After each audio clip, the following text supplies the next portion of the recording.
शरीर में एक और शरीर, प्राण शरीर। भारतीय योगियों द्वारा प्रकाया प्रवेश के विज्ञान को तर्कवादी व्यक्ति अतिरंजित कल्पना कहकर टाल देते हैं। वस्तुतः मनुष्य के स्थूल शरीर की अपेक्षा उसके प्राण शरीर की महत्ता असंख्य गुणी अधिक है। जीवन के सत्य, शरीर और ब्रह्मांड के अंतर्वर्ती रचना विज्ञान और क्रिया का ज्ञान जिस शरीर और माध्यम द्वारा संभव है वह प्राण शरीर ही है। स्थूल शरीर की अपेक्षा प्राण शरीर कहीं अधिक सशक्त और आश्चर्यजनक काम कर सकने की सामर्थ्य से ओतप्रोत होता है।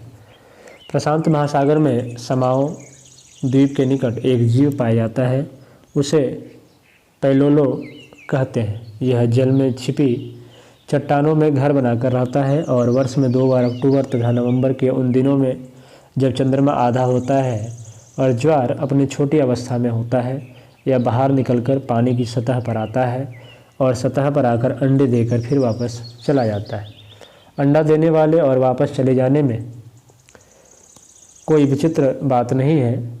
आश्चर्यजनक तथ्य यह है कि पैलोलो जब अपने घर से चलता है तो अपना आधे से अधिक शरीर वह घर में ही सुरक्षित छोड़ आता है। अंडा देने और तैरने के लिए जितना शरीर आवश्यक होता है उतने से ही वह अपना सतह में आने का अभिप्राय पूरा कर जाता है। इस बीच उसका शरीर मिट्टी के ढेले की तरह निष्क्रिय पड़ा रहता है। घर लौटकर पैलोलो फिर से अपने उस छोड़े हुए अंग को फिट कर लेता है। इसके बाद उस शरीर में भी रक्त संचार, प्राण संचार की गतिविधियां प्रारंभ हो जाती है। यह एक उदाहरण है जो यह बताते हैं कि मनुष्य अपनी आध्यात्मिक उन्नति शरीर के बिना भी चला सकता है।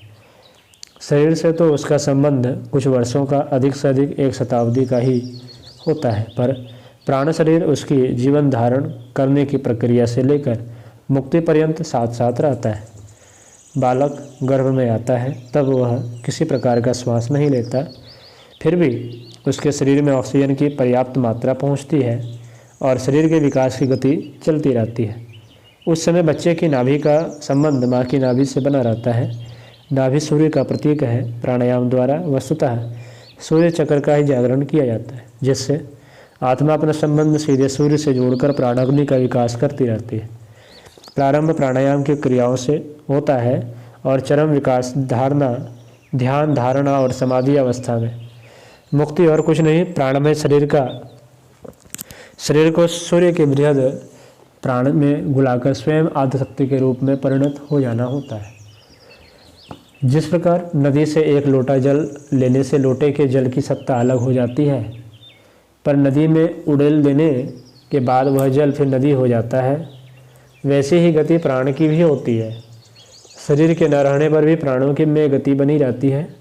प्रसिद्ध तिब्बती योगी लामा श्री टी लाब्सांग रंपा ने अपनी पुस्तक यू फार एवर, आप अमर हैं, में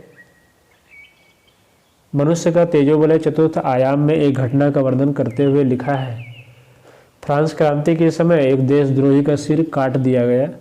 धड़ से शीश अलग हो जाने पर भी उसके मुंह से स्फुट बुदबुदाहट की क्रिया होती रही। ऐसा जान पड़ा कि वह कुछ कहना चाहता है। इस घटना को फ्रांसीसी सेना ने सरकारी पुस्तकों में रिकॉर्ड करवाया, जो अभी तक विद्यमान है। कर्नल टाउन सेंड ने प्राणायाम के अभ्यास से प्राणमय शरीर के नियंत्रण में सफलता प्राप्त की थी। सुप्रसिद्ध अमेरिकी अणुवैज्ञानिक श्रीमती जीसी ट्रस्ट की भांति उन्होंने भी प्राणसत्ता के अद्भुत प्रयोगों का प्रदर्शन किया था। एक बार सैकड़ों वैज्ञानिकों व साहित्यकारों से खचाखच भरे हॉल में उन्होंने प्रदर्शन किया। स्वयं एक स्थान पर बैठ गए। ब्लैक बोर्ड के साथ खड़िया बांध दी गई। इसके बाद उन्होंने अपना प्राण शरीर से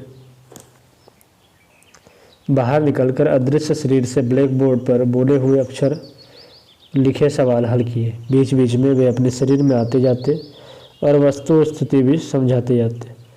इस प्रदर्शन ने लोगों को यह सोचने के लिए विवश किया कि मनुष्य शरीर जितना दिखाई देता है वहीं तक सीमित नहीं, वरन वह जो अदृश्य है इस शरीर से कहीं अधिक उपयोगी व मार्मिक है। डॉक्टर वांडेन फ्रैंक ने इस संबंध में व्यापक खोज की थी और यह पाया था कि सिर के उस स्थान का जहाँ हिंदू लोग चोटी रखते हैं प्राण शरीर से संबंध रहता है। यहीं से हृदय और रक्ताभिसरण की क्रियाएं भी संपन्न होती हैं। उन्होंने शरीर के विकास में इन्हीं खोजों के आधार पर मानसिक क्रियाओं का बहुत अधिक महत्व माना था। वायु मिश्रित ऑक्सीजन, प्राण, अग्नि, स्फुलिंग सब एक तत्व के नाम हैं। इस पर नियंत्रण करके योगी जन शरीर न रहने पर भी हजारों वर्ष तक संसार में बने रहते हैं। उसे न जानने वाले संसारी लोग अपने इस महत्वपूर्ण शरीर को भी उसी तरह नष्ट करते रहते हैं जिस तरह इंद्रियों द्वारा शरीर की क्षमताओं को।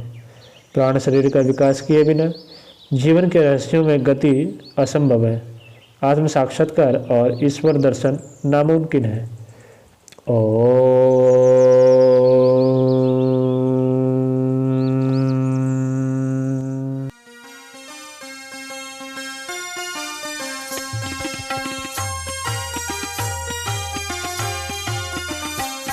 चलो गुरुदेव के सपने सजाने की शपथ ले लें। चलो गुरुदेव के सपने सजाने